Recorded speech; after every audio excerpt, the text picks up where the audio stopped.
you wanted the best, you've got the best podcast. The hottest podcast in the world. The Chris Voss Show, the preeminent podcast with guests so smart you may experience serious brain bleed. The CEOs, authors, thought leaders, visionaries, and motivators. Get ready. Strap yourself in. Keep your hands, arms, and legs inside the vehicle at all times, because you're about to go on a monster education roller coaster with your brain. Now, here's your host, Chris Voss. This is Voss here from thechrisvossshow.com. Ladies and gentlemen, the Iron Lady season that makes official. Welcome to 16 years of the Chris Voss Show.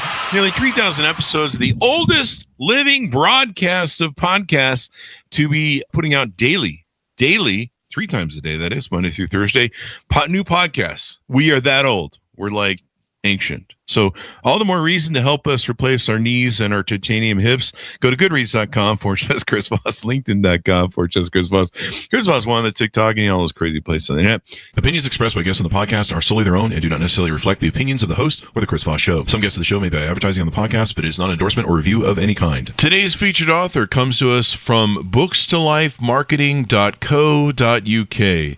With expert publishing to strategic marketing, they help authors reach their audience and maximize their book's success. Today, an amazing young man on the show. We're going to be talking about his book.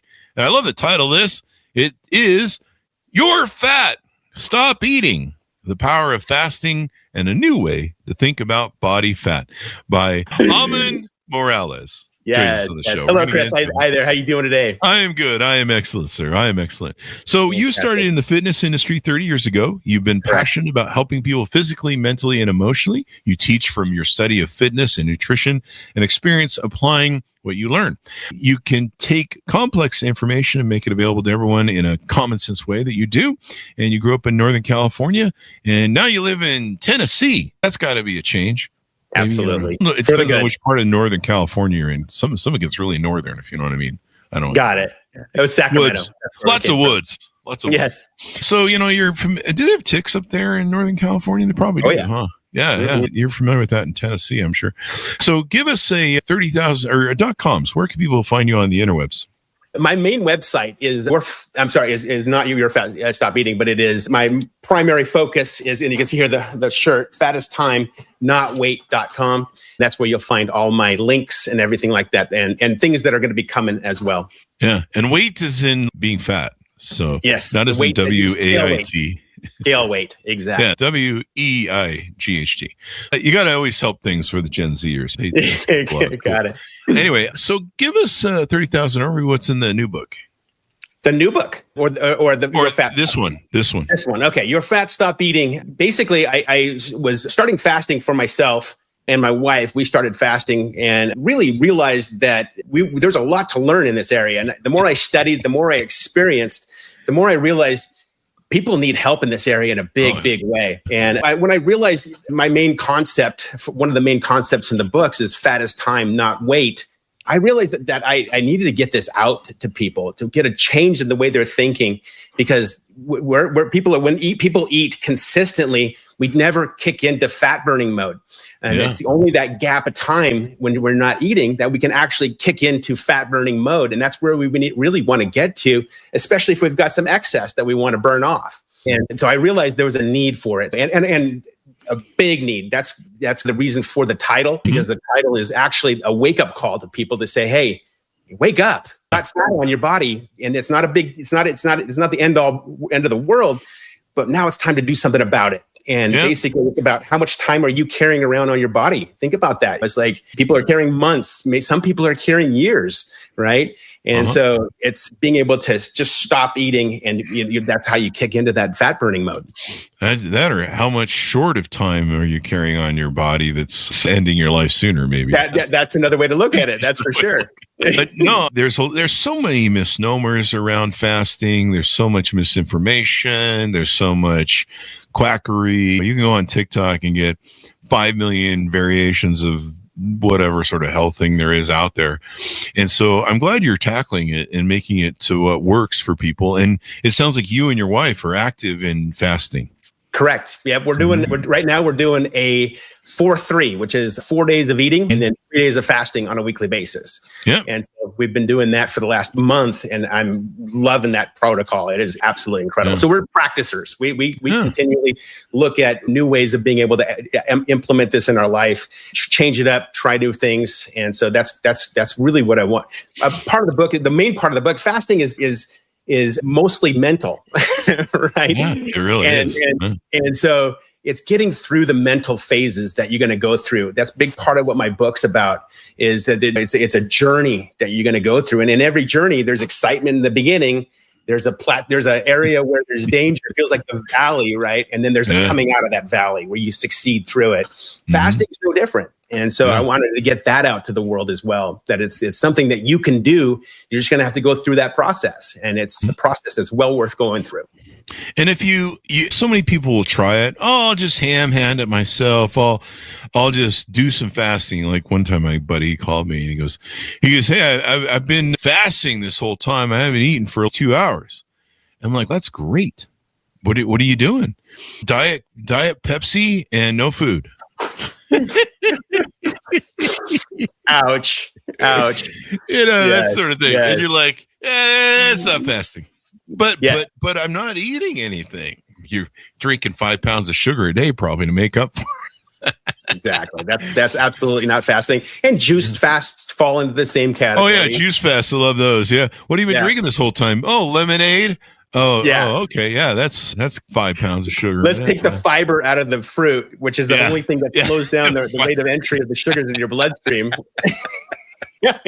Seriously, my friend did that. He did a 72-hour fast, and he was still drinking pop the whole time. And I was like, dude, we need to talk. But there's a lot of misinformation, so this is good. Absolutely. When did you? So you've written this book. I like how you take it head on to people, because just like they say in Alcoholics Anonymous, and eating can be addiction, an emotional addiction. Oh yeah. Sometimes it's what do they call that? Where people like to do things with their mouth, like cigarette smoking and hand to mouth. It's like a compulsive. Yeah. I have that. I have a compulsive thing. If you put any beverage in front of me while I'm working, I will sit and drink it over time, which is bad if it's vodka, good if it's water. Yes. Even then, I've got a big old jug right here of water. Yeah. And maybe some vodka. I don't know. No, I quit several years ago. But so some people have that oral fixation, I think. Yes. Exactly. And so for some people, that's the food thing. It's like a nervous thing you do. I drink nervously. Yeah. And people will smoke and there's an oral fixation to that. Exactly. Some people work on OnlyFans. I don't know what that means. Yeah. But I'm glad you hit it head on, where you're like, you're fat, because you can't solve the problem of these addictions until you accept there's a problem. Exactly. Yeah, that's the point of it. I needed to get the word out, and I needed people to take it serious. Take it serious. Wake up. People need to wake up and realize that the way I look at it also is that people are trapped, like you were mentioning, these fixations, triggering hunger, right? There's different types of hunger. Right? There's emotional hunger. There's conditional hunger, right? You sit down in your spot on the chair and all of a sudden you want to snack on something because you're watching something on TV, right? That is a trigger that you have, that you've created, right? Yeah. It's marketing. Anytime you're watching something, you see somebody eat something, you're like, oh gosh, I'm hungry, right? You're not really hungry. You're just being triggered. Right. Yeah. And so recognizing there's a difference between being triggered and what actual hunger really is. And that's what fasting does. What fasting does is that you get that trigger, you get that external response coming into you, right? Coming to you. And now you've got a gap. There's a gap between what you do in that moment, right?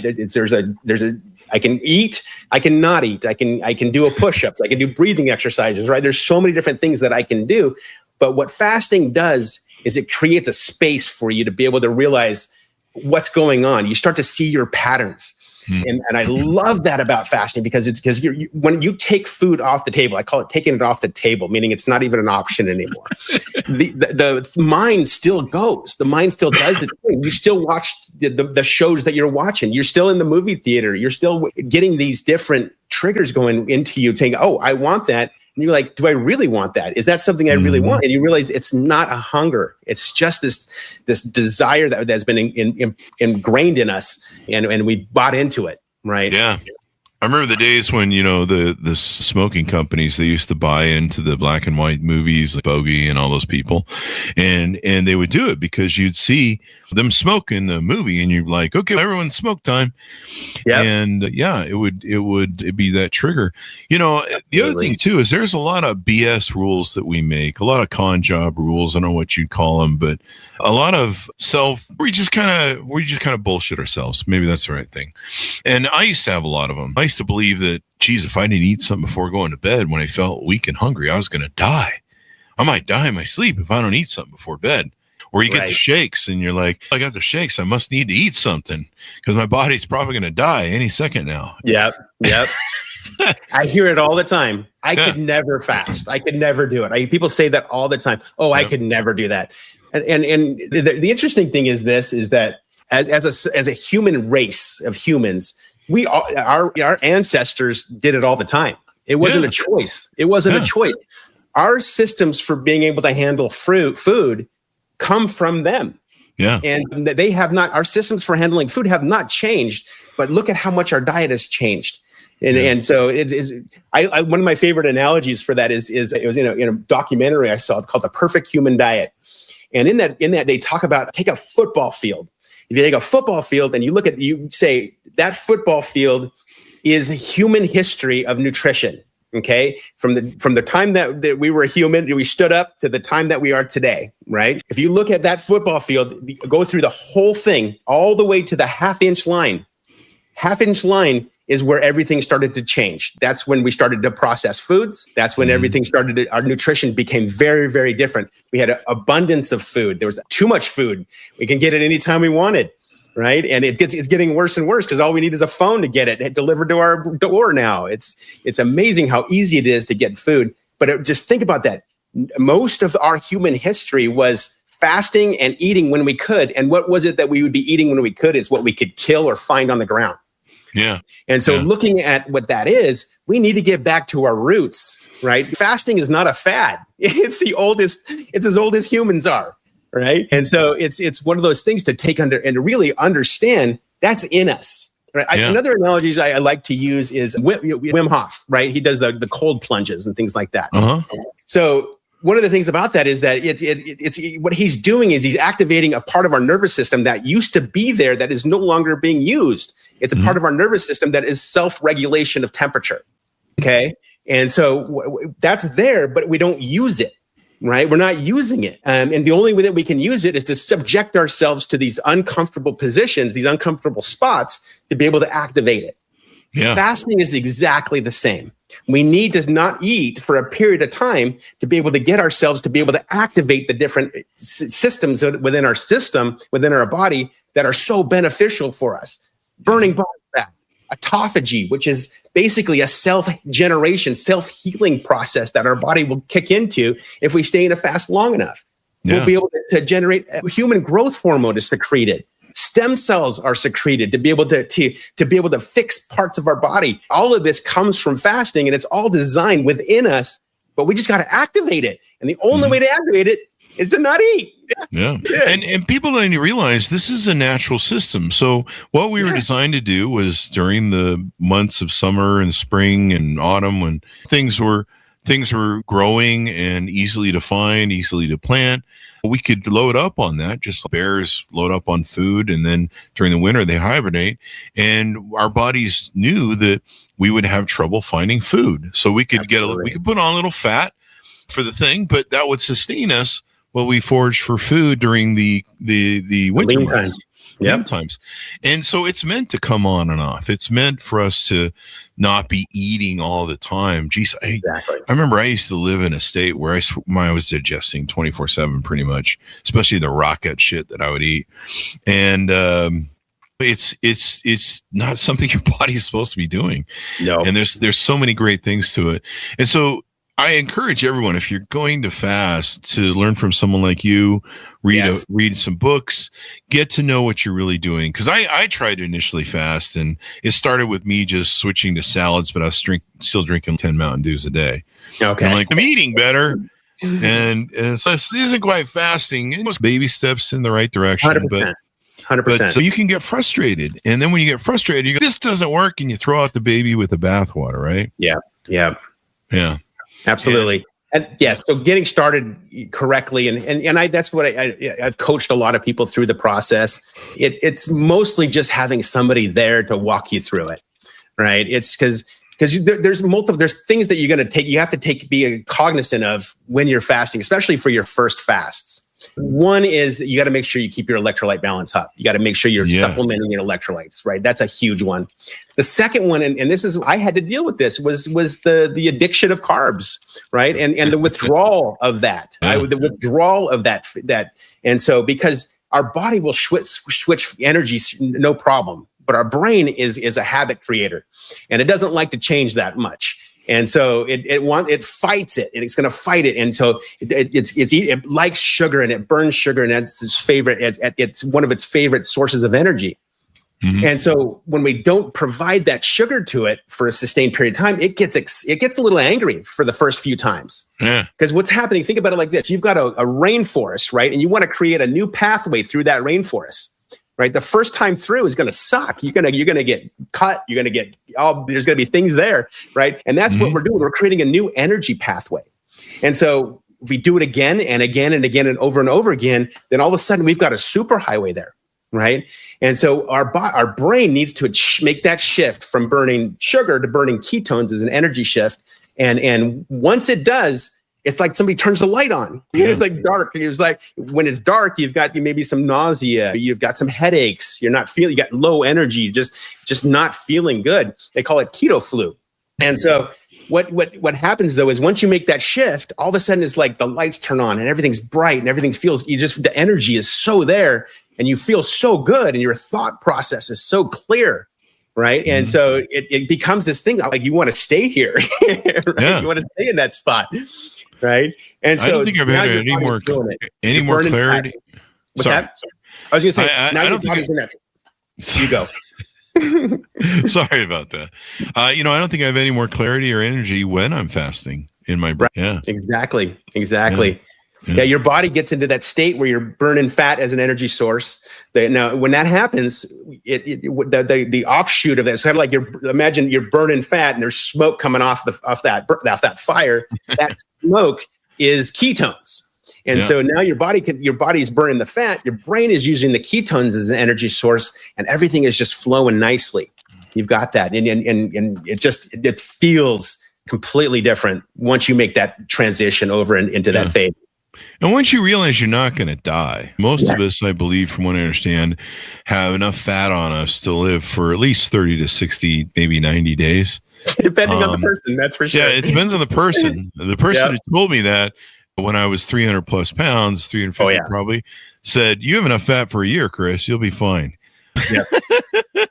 Most likely. So, it was great for surviving famine, but not probably for surviving life. And everybody has to reach that moment. I had so many people tell me so many things. I had so many great authors and dietitians on the show over the years, but I had to reach that moment of being sick and tired to the point where I went, I'm not doing this anymore. 100%. And I was lucky to find some resources. I think it was Presto, the book by Penn Jillette that I found. And he'd lost 100 pounds. And I always looked up to Penn Jillette and their comedy team. And so I was like, maybe I'll go read this book. And if he lost 100 pounds, maybe I can do it. And so then I read the book, and a lot of it was about fasting. And some people just have to have that moment. And that kind of tied me into this thing of maybe there is a way out of this. Yes. And then I started exploring and stuff. But like I say, you can get really frustrated, because I remember getting frustrated when I started fasting, because I'm like, this is stupid. This doesn't work. And it's painful. It's annoying. And I don't get it. I don't understand what this is all about. Yeah. So definitely having knowledge really helps. Absolutely. And somebody to walk you through it is huge. Yeah. So that's a big deal. Do you do accountability coaching where you stay on top of people and make sure? Absolutely. In fact, thanks for asking. I'm actually in the process of building an app right now where it's going to be a community-based app for people. So one of the drivers for me developing this app was the realization that when we get together, it's typically about consumption, right? Let's go to dinner. Let's go get some lunch. Let's go get some drinks. Let's go to happy hour. It's all centered around consumption, right? And so I wanted to give people who are looking to put fasting into their life a way to get together, to be able to do things outside of consumption, right? And so I'm in the process actually of building an app right now called the Fasting Alliance. And it's designed to get people together who are looking to implement fasting into their life. And then to be able to have, and I'll be part of that community to be able to answer questions and help people navigate the process of it as well. So yeah, I see the bigger picture of this, and I know people need help through this process. That's why I want to give them that support that it's going to take to be able to get through that valley portion of the fast. Yeah, right? And a little bit of peer pressure helps. Absolutely. A little competition, a little pressure, a little bit of, hey, I'm doing it. Stay with me. You can do it. Yeah. I took and did it back when I did it. I just used Facebook as an accountability group. And what I would do is every day I would post my weight, my weight on the thing. That's bold. I was really bold. And Absolutely. boy, was it bold, because I was consuming 10 to 15 Mountain Dews a day. I would have 2 in the morning for breakfast and keep trucking through the day and mix it with my vodka at night. And then on top of that, the shit I was eating out 24/7. I'm single, not married, no kids. I can, if I want to go out to eat all the time, I can. Absolutely. And freedom. And so, but I would eat McDonald's, Taco Bell, garbage, just all that rock gut. I call it rock gut now. Yep. And probably 3 times a day too. Oh yeah. I was eating like all day long. There was always something shoving in my mouth, a hot dog, a burger, a Mountain Dew. It was crazy. And so I was up over probably 375, close to 400 pounds when I started. Wow, Chris, that's amazing. Yeah. And so I started fasting. I got rid of all the foods. I eventually got rid of the pop, but when I started fasting, I started losing literally 3 pounds a day. Yep. And you want to talk about pissing off some women. Because I would post every day my weight, and I would screenshot it. I wouldn't just say I was lighter. I would screenshot what the thing it had. And boy, there were some women that were just so angry at me. But I'm like, think about how much pop I was drinking, people. Absolutely. Like, that was an enormous amount of pop that just should be illegal, really. But I did that, and within 3 months, I lost 100 pounds. Wow, that's amazing. It was that's it. It would be 3 to 4 days every day. And part of it was cutting off the excess. Now it's really hard to do that because I've cleaned up my system and my health. And it's a little bit harder to do. But that was my accountability, and it would help me because my brain would go, "Oh, we want one of them In-N-Out burgers, one of them triple deckers," and my brain would be going, "You can't eat that because tomorrow you've got to report on Facebook a picture." Yes. So if you eat that, you're probably going to be showing it. And things aren't really that equated from what I understand of stuff. But still, when you eat shit and rock gut, you put on water weight because your body's getting dehydrated from the garbage that's in there. Yeah. And especially if you're drinking vodka and alcohol, your body's getting dehydrated. A lot of people don't even know that sometimes when you're hungry, you're not hungry. You're just dehydrated. You mentioned that with electrolytes. You're thirsty most of the time. Yep. Yeah. There's a book called You're Not Hungry, You're Thirsty. I don't know how to pronounce his name, but it's a great book talking about that, about how healing people by hydrating them. As a doctor. Amazing. Yeah. And it's a big deal. So what are some of the aspects in your book that you also talk about in helping things? It says here it's in teen and young diet. So maybe you help young. I don't know how it got there, but they picked it up too. That wasn't something I tried to do, but people, I guess, are starting young nowadays. So it's I'm glad because you give them some healthy habits to go from moving forward. Absolutely. Yeah, as far as some of the things that I want to make sure is fasting is not a fad. That's one of the major things that I talk about. It's something that is ingrained in our system. That, and then also what to eat, right? What to eat when we're eating, right? That's the other side of things. If you look at the heritage, you look back at the rest of the football field, it was predominantly protein and any kind of roots or things that they could find, very low glycemic, everything. If you look at what's in our stores today, the fruit that we have in our stores today, that's not fruit. That's candy, right? That's man-made. That's been genetically manipulated to be extremely sweet and very, very sugary, and to be able to give us a huge insulin hit. when we eat that. Remembering that what is it that we're going to eat when we're eating, right? And then and then also realizing when to stop eating. And so on the feeding days, it's essentially 2 times is what I would look at. I would have a meal day in the beginning of the day, probably around 11, 12, and then a meal probably around 5, 6 to close out the day. And that's it. And it's going to be primarily going to be based with protein and lean protein. It's going to be, I like grass-fed beef is one of my favorites, salmon, some type of protein of that nature, and have that be the main piece of your meal, and then have a small salad on the side. And I am a big fan of fermented foods as well, and that is sauerkraut, kimchi, and things like that.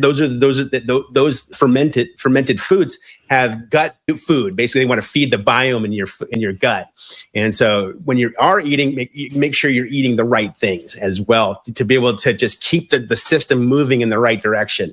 And being able to do that. And then also, if you do a longer fast, how do you break a longer fast? I talk about that in my book, right? Because you don't just start eating when you do a longer fast. Then you want to work your way into that. And looking at a bone broth and how to be able to create a bone broth that you can be able to use as a interim to being able to go to solid foods.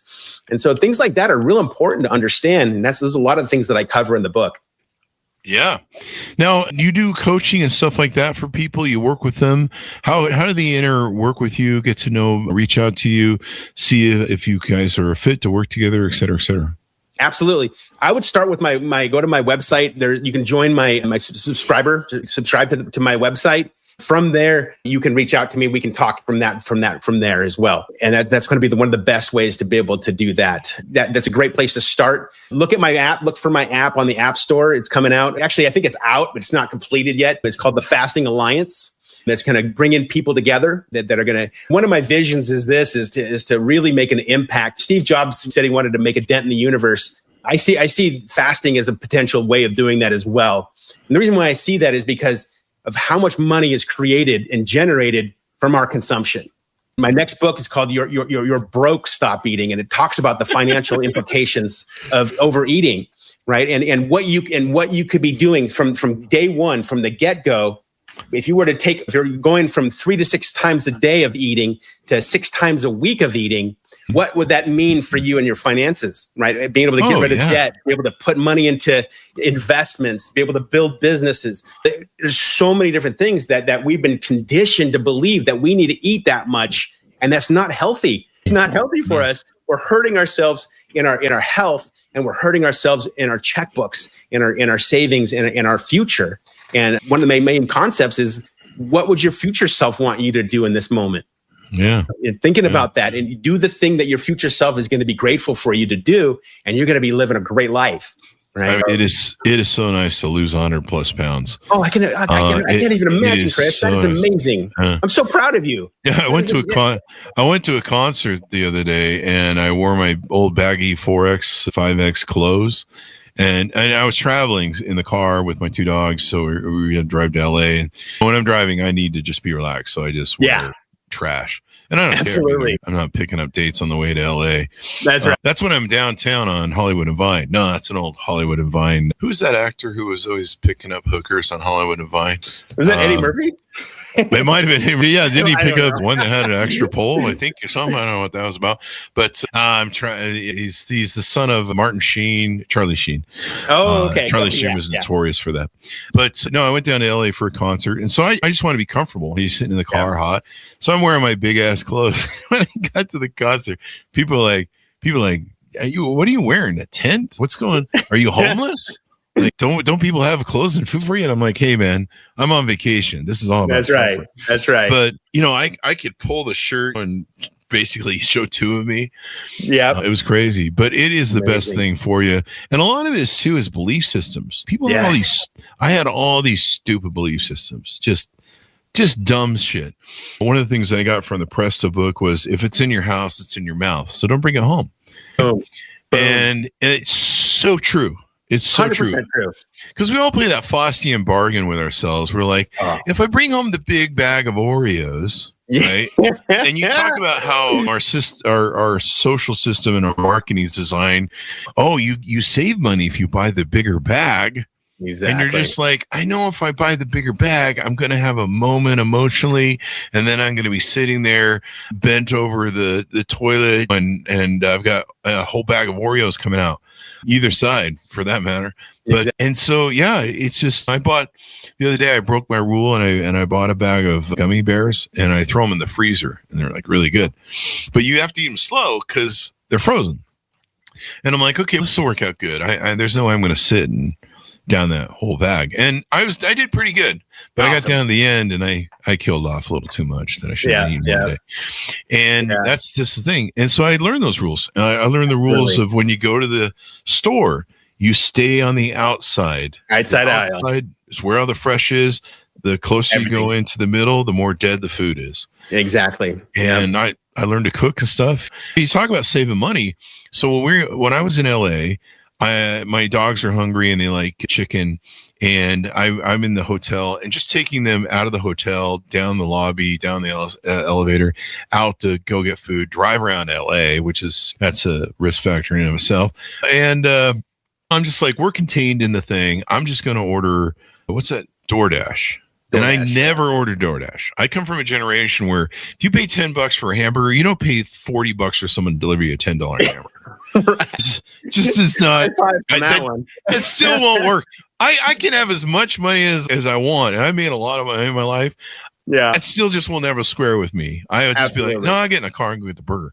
Exactly. Lazy. Come on. Yeah. And I'll spend $4,000 for a fucking camera lens I just bought a couple weeks ago. Right? Yeah. No brainer. But no brainer. $40 for a $10 hamburger. Fuck that shit. No way. We were sitting there, and I'm like, okay, I need some food, and I need some food for maybe a couple days. So I'll just buy like a big bucket of KFC. I like chicken because it really works with me and my muscles. Nice. And development. And so I'm like, I'll just buy a big bucket. That freaking bucket of, I don't know, 12 pieces or 8 pieces cost me $50 with the delivery. Oh my God. Yeah, it's like stupid. And I just went, okay, crazy. We're on vacation. Yeah. This is safer than me going out in the car with the dogs and I get dealing that. with all that. And so I'm just going to do this once. So I came home, and I was like really freaking tired. I don't know what time I got in or whatever. And I'm hungry. And I'm thinking, I did DoorDash some chicken. Maybe I should DoorDash a burger or something. And so I went in, and I wanted some proteins. And by the time I got done, it was $40 for something that was $10 or $15. Yeah. To walk in to get. And I'm like, what am I freaking doing? Yeah. What am I doing? You got eggs. You got eggs. You cook some eggs really quick. Some scrambled eggs. You'll be fine. Exactly. One of the best things you can put in your body. Eggs. Yeah. So simple. So easy. Yeah. So that's what I did. Awesome. I was like, canceled the order. I was about ready to push send. And I'm like, what are you doing? Yes. But a lot of these millennials. Yeah. A lot of these and some self-control. A lot of these millennials and Gen Zers, they're going to Grubhub 3 times a day, man. They're having everything delivered. Exactly. You know, I remember one of my friends, he said he got 2 burritos from Chipotle, and it was like $75 for the delivery. I was like, what the hell? That doesn't make sense. Yeah. I mean, that doesn't even pay for the food poisoning you get missing a kidney. God. Yeah. There's a lot of stupid rules that we have. And I highly recommend people get with somebody like yourself if they're going to learn fasting or read a lot, learn a lot. Because the worst thing you can do is you screw it up because you don't know what you're doing. You think you can half-ass it, and you really can't. You've got to understand the rules and regulations and what this is, what true fasting is. Yeah. I remember Dana White was like, I did a big fast, like a whole week. And I was like, God, man, I'm murdering people after 48 hours. The judge says I can't do it anymore. How the hell do you do it? Like he was drinking bone broth the whole time whenever he wanted to. Okay. Yeah. Yeah. He still lost 10 pounds though. Yeah, but he's probably eating shit all day like me because he's rich. Yeah. So I don't know. The thing about doing that is that you're not going to get into autophagy. You're not going to get that because the protein's going to kick you out of that fast. And then so if water is the key. One of the things you kind of mentioned this a little bit. One of the things that I always look at is pre-make your decisions. Don't make your decisions, because if you make the decision in the moment, you will always lose because you'll negotiate with yourself, right? Yeah. And then our ability to make decisions decreases the longer we're in our day. So in the beginning of the day, we've got the most energy to make decisions. By the time we get to the end of the day, which is a lot of people's weak spot, our decision-making abilities are decreased so much that it basically, if something's there, you're going to eat it. Yeah. And so what I always say is pre-make the decision. So make the decision that I say that food is off the table. It's not an option, right? Yeah. You already made the decision, right? Now if I make the decision, you can put a 5-course meal, my favorite food. You can eat the Oreos. You can do all the things in front of me, and it's not going to affect me because I already made my mind up that I'm not eating. It's off the table, right? Yeah. And so making the small distinctions, that's what helps, because a lot of people give themselves they don't give themselves that absolute that food is off the table, and in the moment they end up negotiating with themselves, and they always lose, and that's when they break fasts, and they just it's too easy to do that, too easy to break the fast. But you gotta be resolute in your decision. Yeah, that bargaining that we play with ourselves. And there was a few other bargaining things that I used to have. One of them came from childhood. We were pretty unruly boys when we were growing up. My mom would have to take us to the store, and she would make a deal with us. If we were good in the store, we might get a candy bar or pop, right? And it was a reward, for not being bratty little kids, and probably saving her sanity.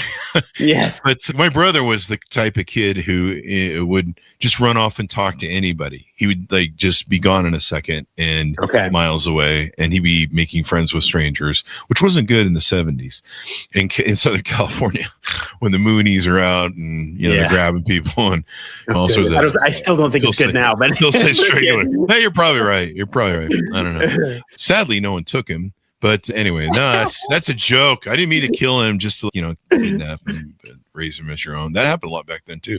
Totally. But so, it was tough, but so we would get a reward. Naturally, the reward is we're going to get rocket fuel to launch a 4-year or 5-year-old or 10-year-old into space, right? Yeah.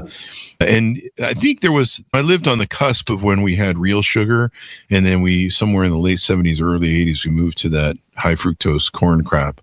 Yeah. But I still remember what the original stuff is like. Sugar. Yeah, still sugar. Maybe worse, actually. Yeah.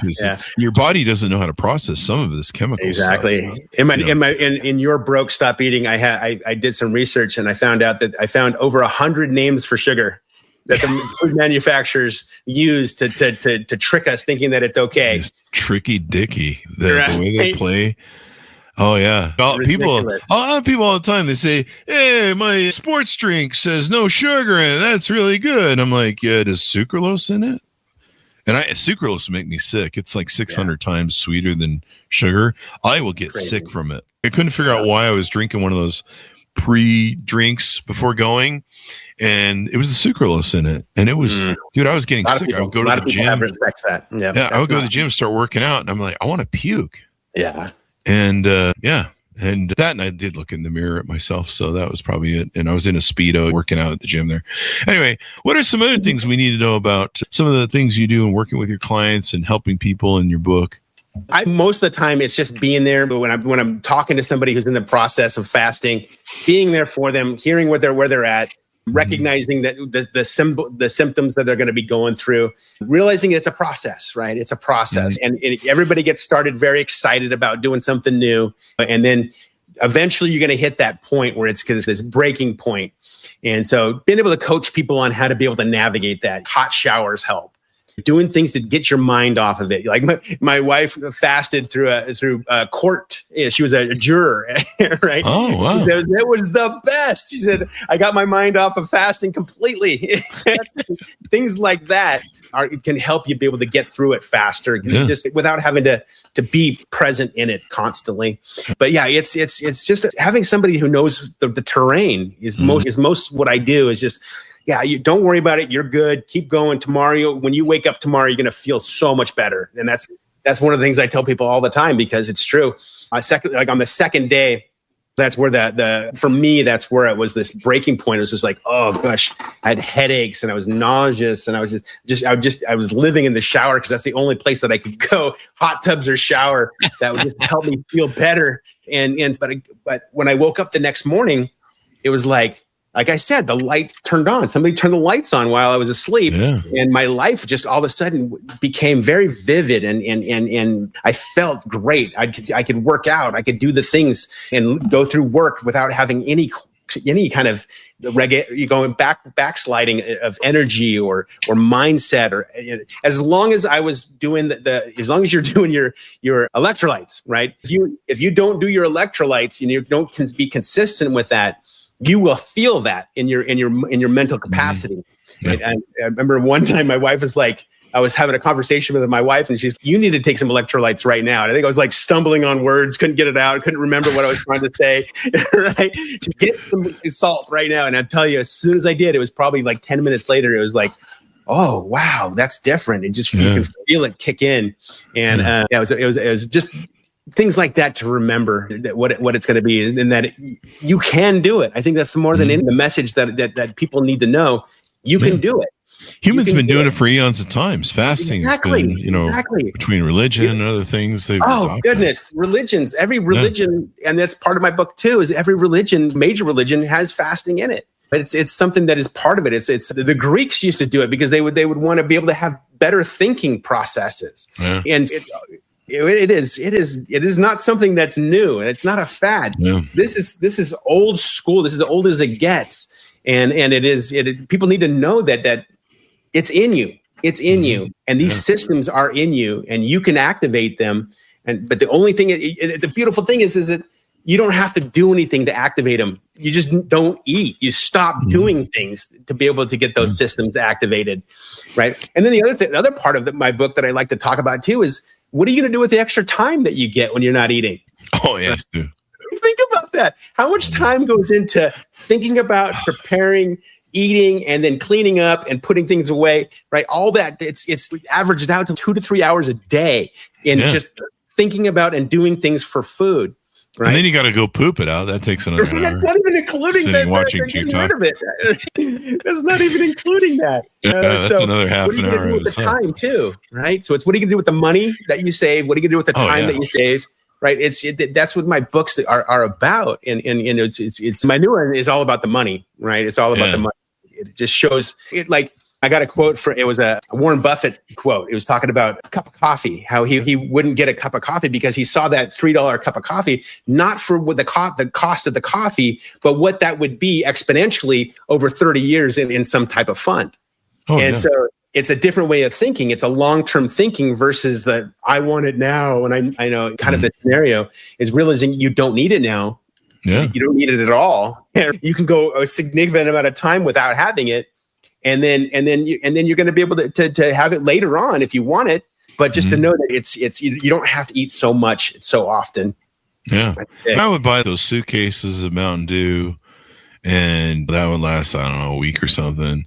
Bottle of vodka every other day. I had to go to the liquor store every 2 days to go to the liquor store. Sometimes I guess I'd buy the big bottle, but even then, it would just become a pain in the ass. Oh, I'm almost out of vodka. The store's closing. I should go get me some vodka. And same thing with the Mountain Dew. You drink like all that Mountain Dew, and then you just feel awful like all day long. You just feel like, maybe if I have another Mountain Dew, I'll feel better. Maybe if I snort some more crack, I'll feel better. I don't know. It is. It literally is because you had a sugar spike, you feel good, and your insulin kicked in, and it brought the sugar down, and now you're dragging.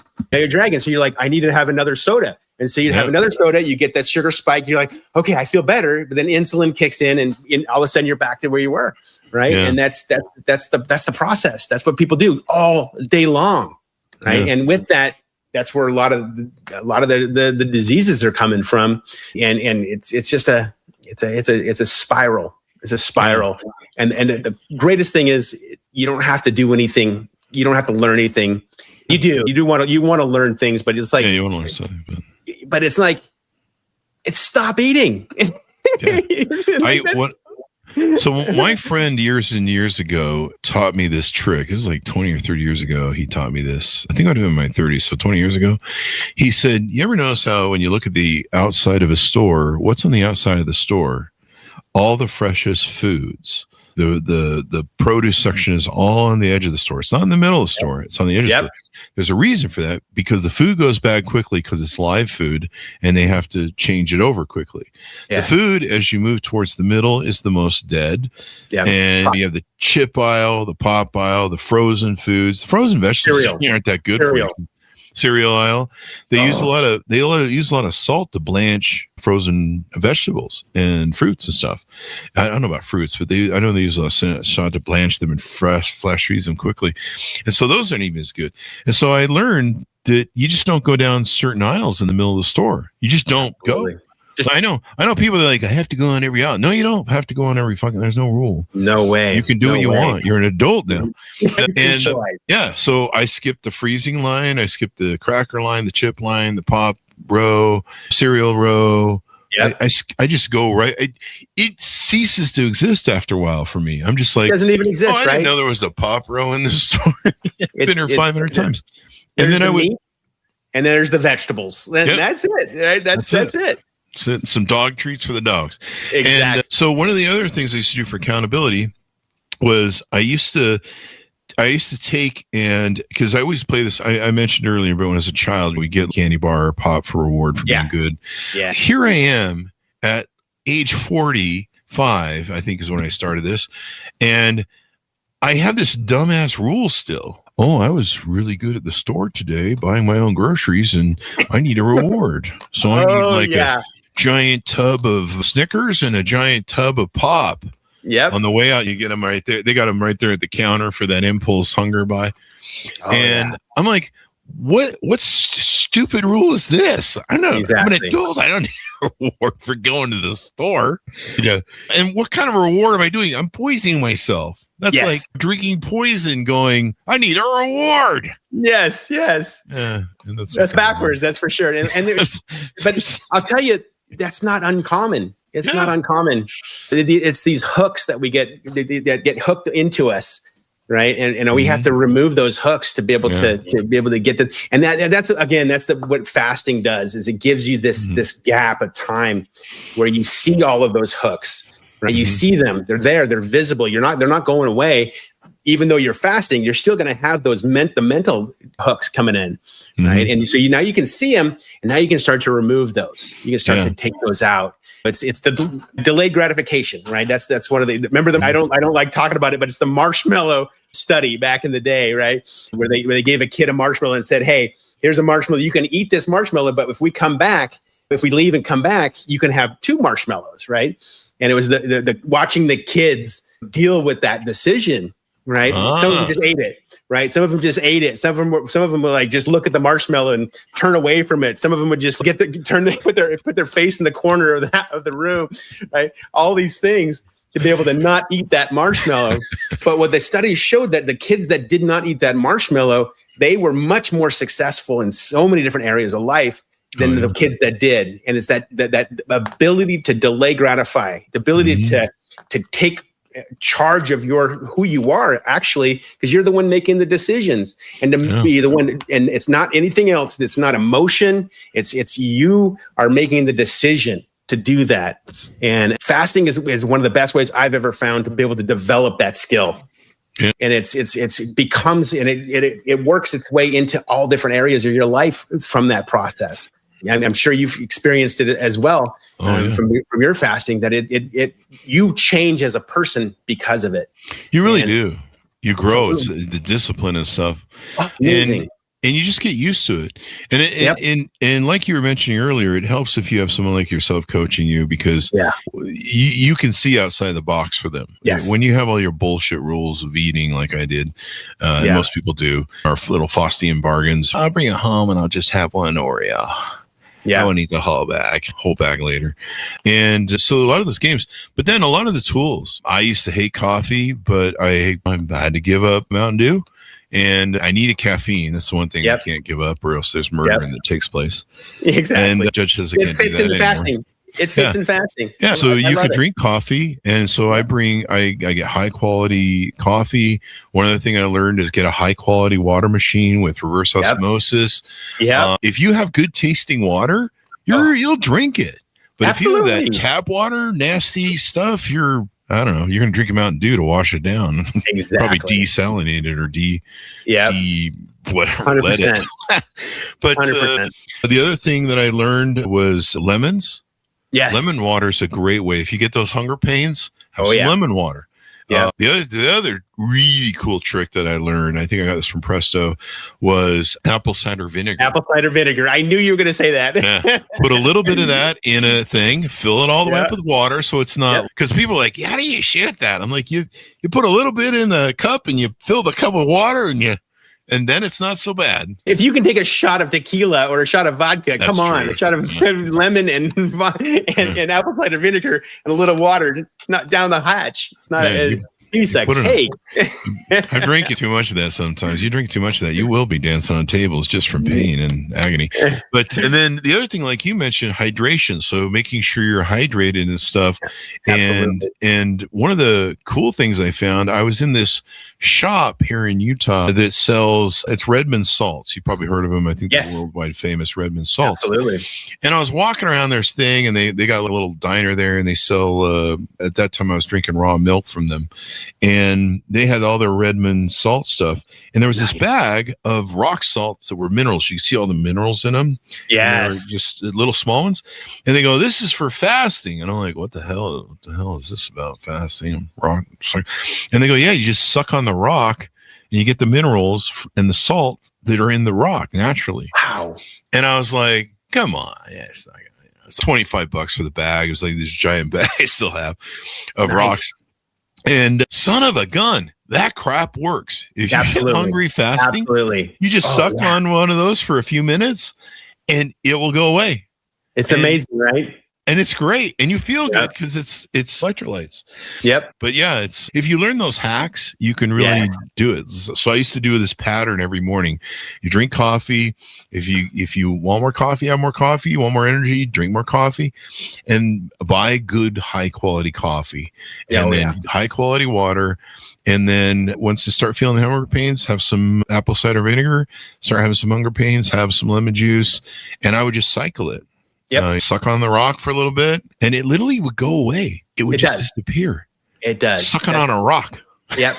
And one of the things is it probably wasn't actually hunger, like a true hunger. It was probably a conditional or emotional or something that was triggering that hunger in you. And so that's a great distinction to make, is that what kind of hunger is this that you're experiencing?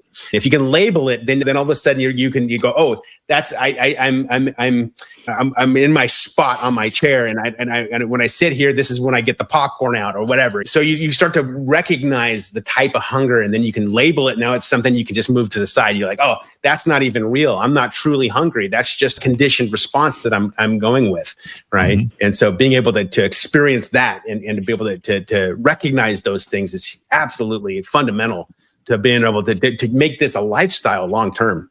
Oh, yeah, most definitely. I give people a final pitch out to order up your book, your future book, the one for the money part of it, and all that good stuff.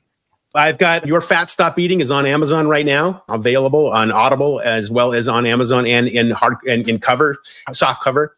Your Broke Stop Eating will be coming out here later this year. That's going to be the next one on there. And then the Fasting Alliance, that's the app, and you can access that through App Store or Google Play as well. So those are all going to be available here very, very shortly. And we're going to be getting those communities off the ground here quickly to be able to really help people make this a part of their life long term and make a real, like I said, a dent in the universe, right? Imagine 1 million people who are no longer eating 6 times a day, and they're eating 6 times a week. What is that going to do to the food manufacturers and all the things out there that's going to make a big difference, right? And so I want to make that type of an impact, and it's going to take people coming in and realizing that it's time. Like you said, it's that realization that this way I'm living isn't good enough. I can do better. And when you have that realization, adding fasting to your life is I believe is one of the biggest things you can do. Everything will come from there, and it's a foundation. It's nutrition. It's your food, and so that is a foundational level of your being. If you get that correct and you understand how to do that and be able to feed yourself properly, everything else will come from there as well. The other great thing is it gives you skills so that if there's ever farm food apocalypse, whatever, bread lines and stuff. Exactly. You can be like, I think I'll survive. So Absolutely. I've done a 14-day water fast, so I know I can go at least 14 days. Yeah. I was a little bigger back then, but yeah, but 14 days is my max is what I've done, and so I know I could do it. I know what it feels like to go there. So absolutely, 100% right. And it's harder. I think it's hard. It was very easy for me because I live alone. I'm single, no kids. I've got 2 dogs. And so it was really easy for me because I can control what I bring home. But it's harder if you're a mother and your kids want the sugary stuff. And of course, you bring that home, you're going to be in it too. I've been there. Or dad, you're living with other people and you're like, do we have to have the Snickers bars laying out where I can see them? Yep. So that's a whole different ball game than what I had to go through. Yeah, that's why I live alone. Power of association is so huge. The people that I've coached that have broken fasts prematurely, every single time it was with somebody, their spouse or their significant other wasn't doing it with them, and they were not encouraging. They were not helping them to pursue it, and or sabotage. They're sabotaging it. Some will sabotage. Absolutely. And so that was a big reason for the Fasting Alliance as well, because if you don't have that at home, you got to find it somewhere. You do, because people will sabotage you. They're jealous of your success. People, and especially in relationships, we don't want our partners to change because we're worried. I remember one time I just started working out because I felt like shit in my relationship. I just was feeling, I was in my 30s and I was eating, of course, horribly. And I got some gym weights and I was just working out in the gym while I'm watching TV. And the girlfriend, she wanted to watch her show. So I'm like, oh, let's do this. She flipped out because she's like, you're going to leave me. You're trying to get drunk so you can leave me. And same thing with weight. You're trying to lose weight so you can get a better girlfriend, be hotter. And you're like, no, I just really feel miserable. I feel like I'm going to have a heart attack and keel over, but you're not helping at this point. And so you need to have that. Absolutely. Some of us, you tell your mothers, hey, mom, I'm on a diet. She's, hey, you want some sugar bears there? But they're just trying to make sure you don't die of starving. And it's a lot of times it's not even somebody trying to sabotage you. It's just somebody who just cares about you, just doesn't know. Yeah.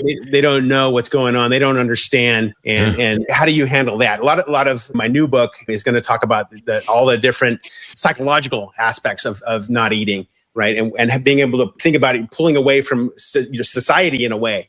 Right, you're not being part of the group anymore. What's the die? You might die. Diet is in die, or die is exactly. And so it's how do you do that? How do you maintain your social abilities and your social life and still be able to implement these things in your life? It takes pre-decision, making the decision beforehand, letting people know in a kind way that you're not eating, getting them on board with where you're going instead of letting them sabotage you or take you out. Yeah. And so I cover that in my books as well. I even had a friend who recommended, don't tell anybody if you're dieting. Yeah, exactly. Maybe tell your coach like you, but don't tell anybody else you're dying because people are just going to sabotage it. Yeah, absolutely. Yeah. And that's a good rule of thumb for most goals, actually. Yeah. Because most people they're not all about helping you be able to get there, right? And if they don't have 100% buy-in in your success, they don't need to know. That's how I look at it. That's true. And they'll sabotage. And they're good-hearted, but they'll sabotage. Thank you very much. Sure. I really appreciate it. Absolutely. Thank you. It's a pleasure meeting you today. Pleasure meeting you. And I love talking about, I must really love fasting. I love talking about it. So that's great. It's saved my life. I can't see that I would have been alive from 10 years ago if I hadn't lost 100 pounds. And I still have more to lose, but it's just eating right and all that stuff. Make sure your testosterone and your estrogen as well too. I was having trouble getting past the 24-hour fast because I would just crash. It turns out my testosterone was just incredibly low. Oh, and wow. Make sure the rest of your body is 100%. Make sure all the what do they call those? The oils and dipsticks, the fluids. Make sure the fluids are topped off in you're working your correctly. 100%. Yeah, make sure you got blood going in there too. That's always good to have some blood flow. So thank you very much for coming on the show, folks. Order up his book wherever fine books are sold. It's entitled "You're Fat, Stop Eating: The Power of Fasting and a New Way to Think About Body Fat." And plus, probably makes a great fun gift to give away at Christmas. You can see the look on their face when they open up the bag and read the title. You're fat. And then you're like, hey, hold the book up so everyone can see. This might be my Christmas. Let's get a picture. Yeah, it's got a picture of you on the cover. And, Merry Christmas. Yeah, can you make it so we can order custom ones of that? Would you like your book with a cut picture of you custom? Anyway, thanks so much for tuning in. Go to goodreads.com/Chris Voss, LinkedIn.com/Chris Voss, YouTube.com/Chris Voss, and all those crazy places in the internet. Be good to each other. Stay safe. We'll see you guys next. You've been listening to the most amazing, intelligent podcast ever made to improve your brain and your life. Warning, consuming too much of the Chris Voss Show podcast can lead to people thinking you're smarter, younger, and irresistible sexy. Consume in regularly moderated amounts. Consult a doctor for any resulting brain bleed.